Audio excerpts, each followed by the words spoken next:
It's a good old-fashioned butt kicking. No excuses. The pregame show, Rewind episode number 8. Thank you guys so much for hanging out with us the last couple of months. Well, you saw it on Saturday. Colorado goes on the road for his Pac-12 opener at number 10 Oregon. And to quote Coach Prime himself, the Buffs got their butts kicked thoroughly by Oregon. It is what it is. The final in this one, 42-6. And as always, Uncle Neely is here to give us context. And, here on the Rewind, we like to run back some of the highlights of game week, game day, and even sometimes we jump in the way back time machine for a deep dive of context. And Neely, I think that's a good place for us to start this week on the Rewind. So the Buffs finally lose a game. It wasn't even close. Neely, this had me thinking about the spring football season of 2021. Coach Sanders, brand new at Jackson State. He had a few pieces out there, but not the whole ensemble as he would the following season. Colorado right now, you tell me if I'm off, Neely, kind of reminds me of somewhere in the middle of that spring season. I think they're a little further along, but not quite where the 2021 Jackson State was that fall season of the same year. Is that a good comp, kind of giving people context of the highs and lows that you might see this year? I think it's a great comp.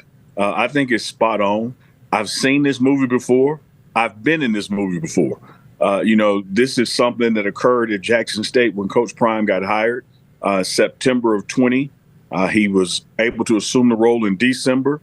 We rolled into a spring season for the COVID year, and he set the world on fire with his recruiting class. It was the number 1 recruiting class in HBCU history. Rolled into the spring with a big win at Grambling, got another win after that, then had a couple of losses. And the world started to panic in the JSU fan base. And Coach Prime told the world then, you better get me now, because when I get a full recruiting year and a full chance to get my installs and everything, you won't be able to get me. And that's what you see unfolding here. Number 1 in the transfer portal right after he was hired. Got some pieces to the puzzle and flipped that entire roster. I think flipped at about 86 here in Colorado, and it was about 70 at Jackson State. And then that next season, which was subsequently the fall at Jackson State, that's when you had the start of back-to-back conference championships, undefeated in conference play. And I think you're going to see a sequel to that movie here in Colorado. Just real quickly, your thoughts on the game yesterday. You're right there with the team. You're on the sidelines. At what point did you think, Neely, that, all right, this one has gotten away from us? I didn't think we were ever out of it until the third quarter because I'm just optimistic. I've seen Coach Prime do this before. So even when we talked at halftime down 35-0, if they can score 35 points, we can score 35 points. And that may sound like coach talk, but to more directly answer your question, I think it was after that fake punt. When they were able to convert that and go down and score and get a 2-point conversion, I think you kind of sense that, all right, I think we're in a tough fight today. I think they got some better Jimmys and Joes than we have. It comes down to X's and O's or Jimmys and Joes. And we had the X's and O's. The coaches had their sound game plan, but the execution of that plan didn't get it done. And I think that's when you hear even Coach Prime as recently as 3 weeks ago say, hey, man, I'm still about 7 to 8 guys from being able to compete in the top tier of college football across the nation. Saturday's game was pretty interesting, Neely. It was a pretty clean week in terms of there wasn't a whole lot of smoke between these two teams heading into it. And then an interesting thing on Saturday, Dan Lanning, the head coach at Oregon, he invites the ESPN, ABC cameras into the locker room for the pregame speech, which correct me if I'm wrong, that's usually a coach's decision whether or not they allow cameras in there. So he definitely wanted the world to hear what he had to say. And to kind of sum it up, he was like, hey, the ride is over for Cinderella. They're fighting for clicks. We're fighting for wins. This game won't be played in Hollywood. It'll be played on the grass. And he went on to talk about how, the Oregon program was about substance and not flash in a very obvious reference to Colorado. Neely, my takeaway was this.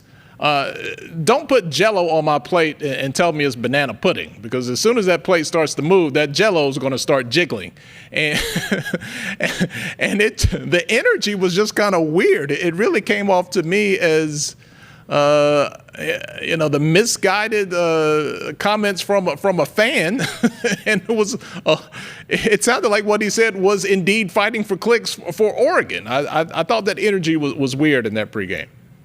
Yeah, it came across as staged. One of the things that happens under Coach Prime, there is no staging. And I think the world kind of looks at the direct access that he provides through programs like the pregame show. And people think like, oh, man, I wonder how many times they had to do that shot. And that's just not what happens here. So when people try to emulate it or duplicate it, replicate it, they stage things. And I think he knew he was going to make that comment. That's why he had the press there.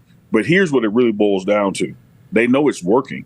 What you call, hey, we're doing for wins and they're doing it for clicks. Those clicks are what attract recruits. When you have budgets, constraints, when you have time against you in the recruiting world, when you have other things in play that make it challenging to recruit. But here you can have internal media sources like the pregame show, well-off media, reach to people, and people around the nation, high school students, college athletes are watching these programs. You're damn right the clicks are bothering them. That's why he mentioned it. He wishes that he would be able to recruit like that and have the gravitas of Coach Prime, who has a Hollywood appeal and knows how to use his branding and marketing to attract, whether it's business partners or investors, all the way to recruiting. So I think it was a shot at what happens here and what's working here in a way to kind of diss it when you really wish you had it.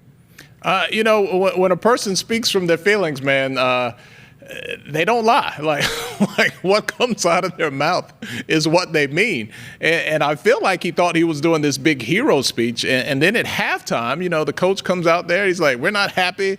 We want to score some more, which is fine. But, to say what he in so many words said, I hope all the people that were watching last week are watching this week. Like, Are you mad at the fan? Are you mad of the popularity?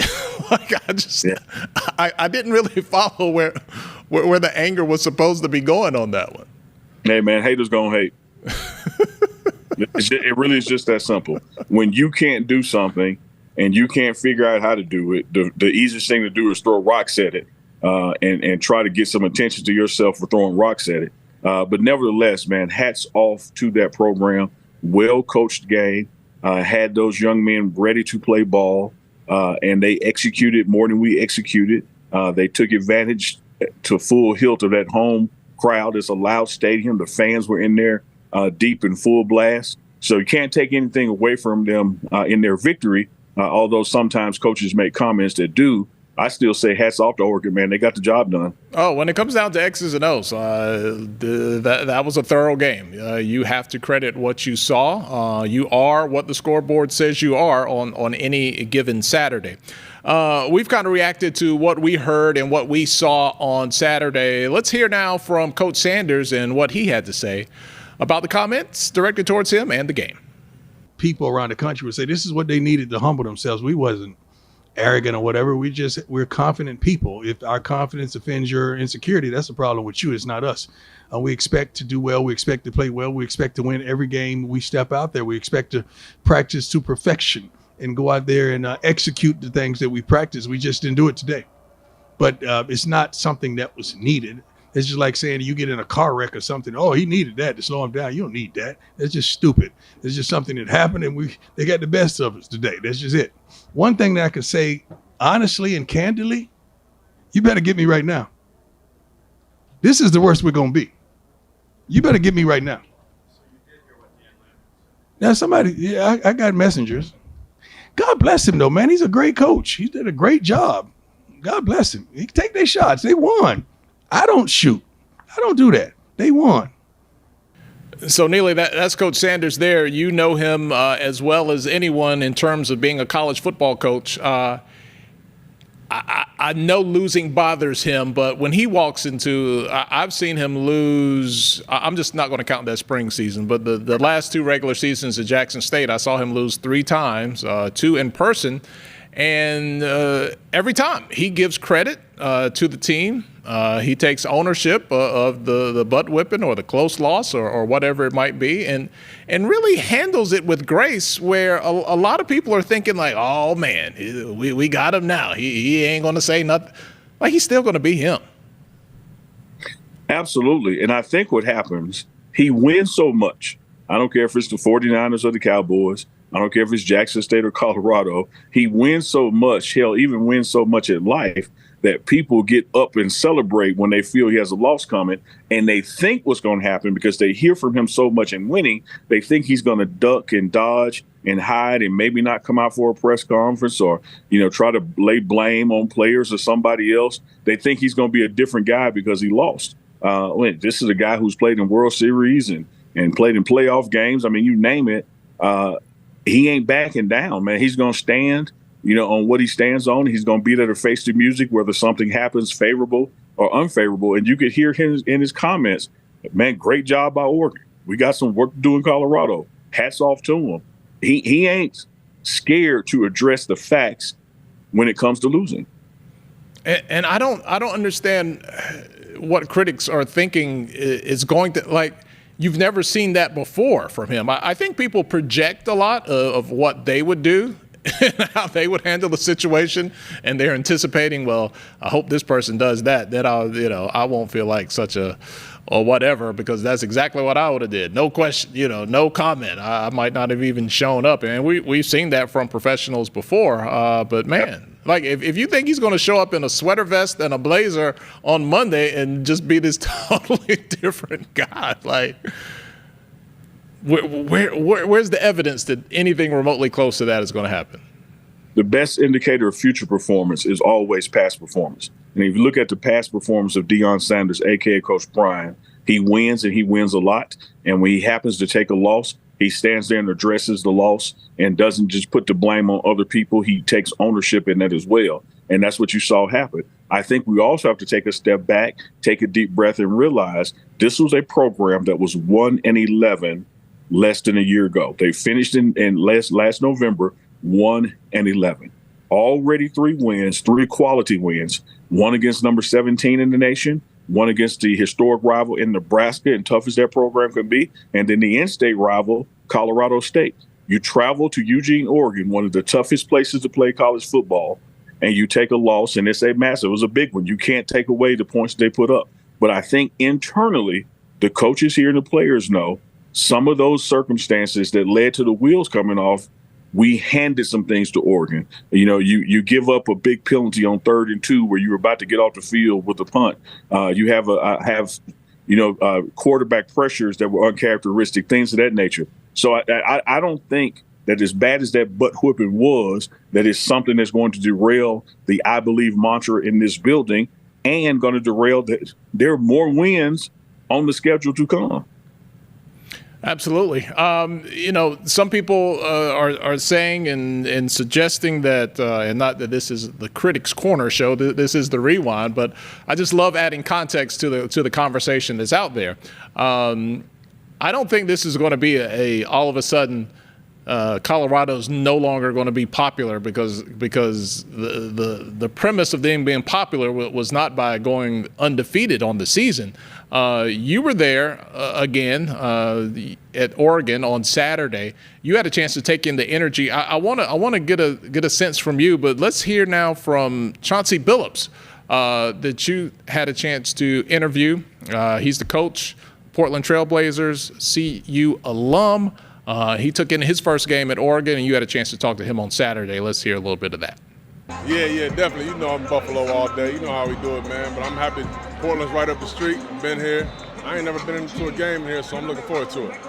So what's the vibe like to have Coach Prime here in Oregon? Oh, man, it's crazy, man. There's so many people on that highway coming up this way, coming to see Coach Prime coach. You know what I mean? And then they want to see the Buffaloes play, so it's crazy. Man, I got stopped by more Duck fans asking me about Travis, how the team is doing. Like, it's a lot of people here to support him. Yeah. No, it really is. It really is. I mean, it's a phenomenon, man. It's all over the country. It is what it is. I mean, obviously these are Oregon fans, but they all want to see Prime do well, too. So, Neely, we kind of get the sense there that, look, Oregon's a great place. They pack it in. They are one of the more popular programs in college football. But it feels like you could sense that Colorado popularity, curiosity was in the building there on Saturday. Well, let's put it this way. Oregon has been selling tickets since this spring, been selling tickets since this summer, been selling tickets since the season started. And this past game of Colorado was the only sellout, to date on their schedule. Now, maybe they will have some future games to sell out, but that hasn't happened yet. The one game that did sell out is when Deion Sanders, Coach Prime, brought the Colorado Buffaloes to town. You saw that same thing happen at Jackson State, where people would schedule Jackson State and they would have record crowds that they've never had before. And so make no mistakes about it. Just like Coach Billups, Chauncey Billups, a.k.a. Mr. Big Shot, said, people are showing up to watch this, and they're not going to stop wanting to watch it because there was a loss, no matter how big that loss was. In fact, I would submit to you that from a branding and marketing standpoint and the human nature of haters out there, you're going to have more demand for it now than you had before. College game day will be back. Big noon kickoff will be here for USC. They haven't pulled the plug on that because of the loss. Nothing has changed. The arrow is still pointing up.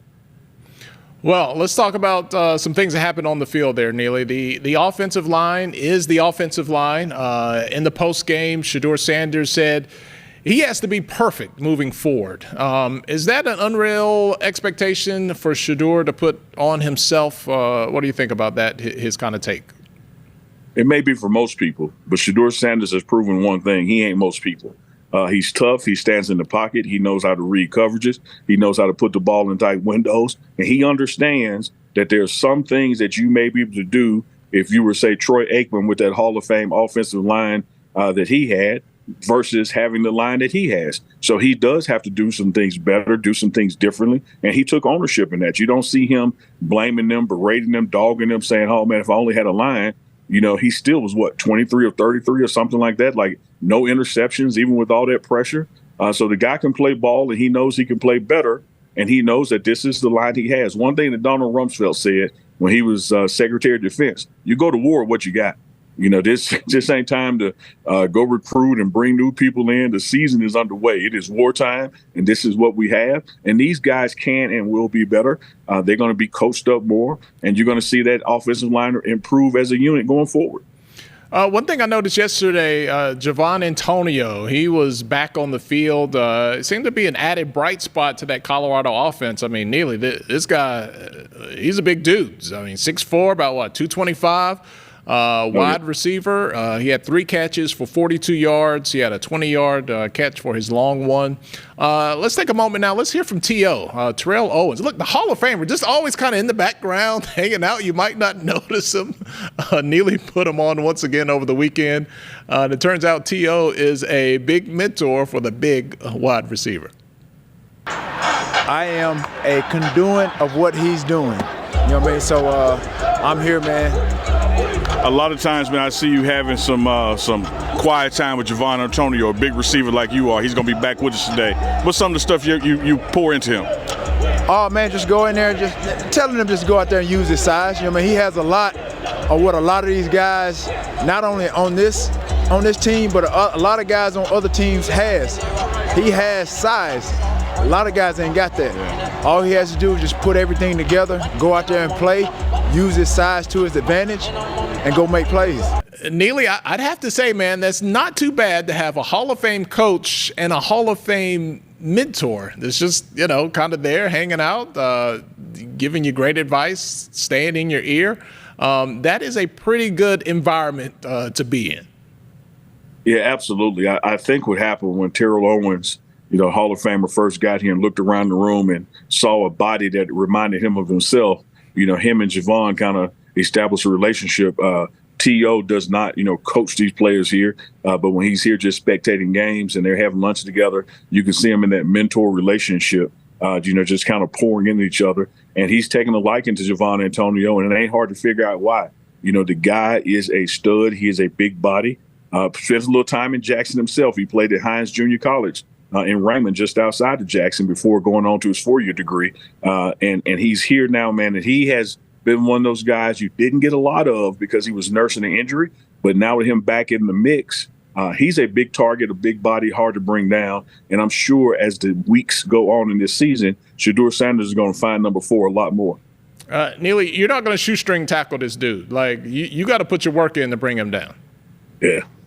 He is a big boy, man. When I first met him, here were my first words to him. I looked down to his ankles, up to his forehead. I said, damn, you're a big-ass receiver.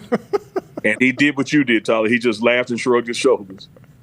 Yeah, I mean, look, they all got on pads. They're all out there lifting weights, but sometimes you just look up, especially, at a position like wide receiver. You're like, he's just a scotch bigger than everybody else out there. And when you see him around the building, just chit chat with Terrell Owens or even pregame on the sideline, he I'm not gonna say he dwarfs T.O., who's a big guy, but you clearly who's the bigger guy.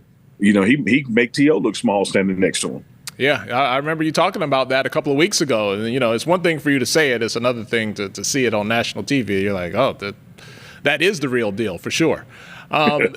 You are back in Boulder. The team had a team meeting. We'll do a little fast forward here on the Rewind. I know you got some content coming out on that, but just give us a little sneak peek at the vibe right now on a Sunday morning. The vibe is again, man, arrow pointing up. No sobbing in here, no licking wounds, no, complaining and blaming. Is what it is, and time to move forward. But one thing about a loss like that, you learn who you are or who you're going to be. You get to make this choice. And so there was a special attention in the film room with the defense and the coordinators in the position groups, going over plays. And you just saw, man, opportunity after opportunity of a missed tackle, a blown assignment. Again, it wasn't the X's and O's. It was the Jimmys and Joes. Jimmy needed to be where he needed to be, and Joe needed to be where he needed to be, and he wasn't there to make the play. And so I think the confidence from this loss is higher than people expect. No one is down in the dumps going forward. They knew there would be challenges this season, and there would be growth opportunities from those challenges. So, Coach Prime is like, hey, now even more people are watching, and they're watching to see how you're going to respond from this. So friends, family, loved ones, enemies, you name it, even more people are going to be watching Colorado football because they want to see what happens next. How do you respond as a player? How do you respond as a coach? How are we going to respond as a program from taking a whooping like that on national TV? And so the response is, take this opportunity, grow from it, and get better from it. But, Neely, isn't that the thing? Like, I've been covering, along with you, man, Coach Prime for, this is our fourth football season. I can't tell you a single football thing I've learned by listening to him. Not that he's not brilliant, but, when I listen, I'm listening for things about life, about business, about relationships, because I don't play football, okay? It doesn't matter if I know or I don't know. And you're able to glean a lot of that from, his social media, a lot of the things that he has to say. But my point is, isn't that life, Neely? Like, our real life is not our social media. It's not full of wins and we're just balling and on vacation and we got all the money and we're the boss. We take wins and losses in life. And I can't think of any situation where the advice was, hey, let's just fold up shop here. We took a loss today. Let's just give it up, throw in the towel.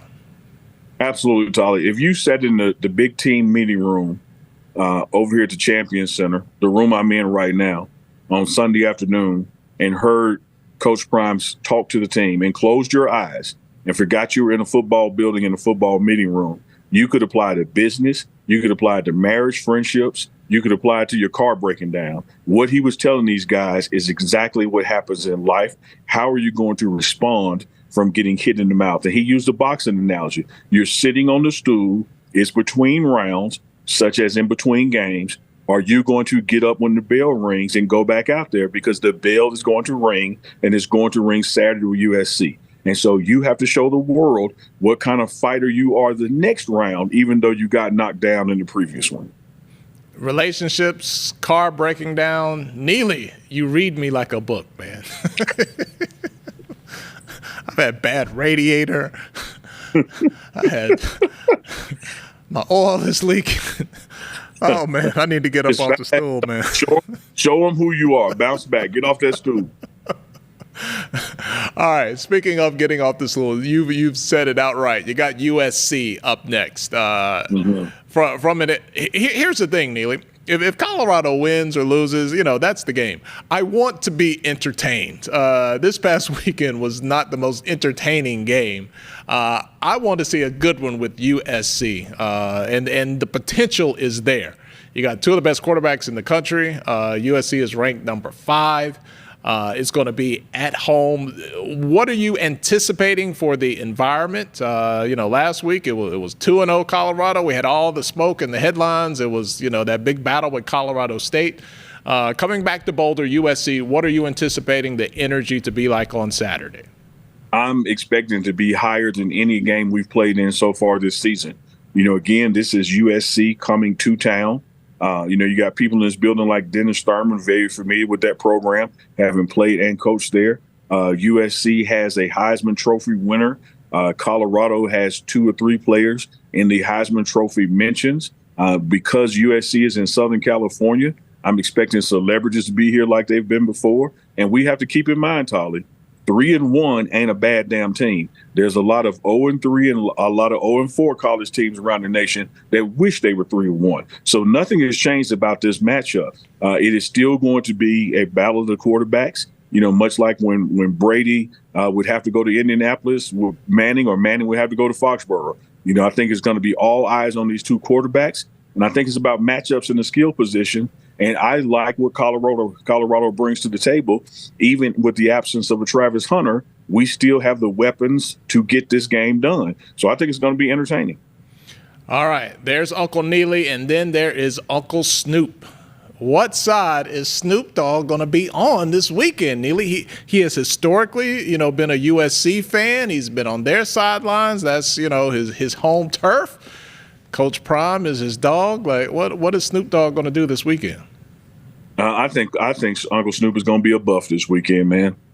I really do. I think that personal relationships can transcend and rise above institutional relationships.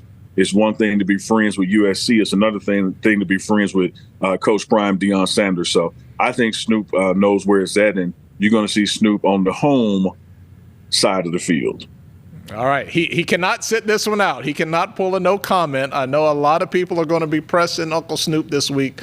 So it's going to be pretty cool and pretty fun to see where he comes out on that. But Uncle Neely says he's going to be a Buff this weekend. Neely, what you got coming for us this week, content-wise? What are you anticipating? I know we got the big boys coming in a couple of days. Coach Reed from 24/7 Sports is going to give us a breakdown and a preview, get more into X's and O's. Content-wise on the YouTube channel, what else are we anticipating this week? Man, the early part of the week, you can expect some information that you didn't see from this past game up there in Oregon, such as Coach Prime's, speaking to the team. Some of those Friday night dinner speeches from the coaches always bring you that inside content. And then going forward throughout the week, we're going to be bringing you updates and interviews, from post-practice with the players and the coaches as well. So this thing is just at a decrescendo coming off a game, but about to hit that crescendo and rise up, for USC. So there'll always be plenty of content. And, man, as always, a lot of times people can't, watch videos or play things with sound. Man, go to thepregameshow.com and read some of those articles out there, about the program, which a lot of times the articles and the YouTube don't coincide. So you got to go to both because you could be missing something. So go to pregameshow.com, man, and make sure you're reading up on everything that's happening too. Absolutely. And one day we might break down the ingredients of that lobster mac and cheese. Just maybe. we might have the exclusive. You know how much I've thought about that lobster mac and cheese since I saw it back in, what was that, the first meal of training camp? Yeah, it was. It was. It's 2 of my favorite things, man. It's 3 of them, actually. Mac, cheese, and lobster. You put it all together. It's a winning combination for sure. All right. Make sure you like and subscribe. Make sure you check us out on social media, The Pregame Show. We enjoy your conversation there. And before we go, I always love to shout out people in the comments. Team, I know I didn't tell you guys about this. Let's see if we can throw it up. But, man, this young lady sent in her granddaughter, 6 years old nearly. Some people might say, oh, Shador, you're all flashy, you're too brash, yada, yada.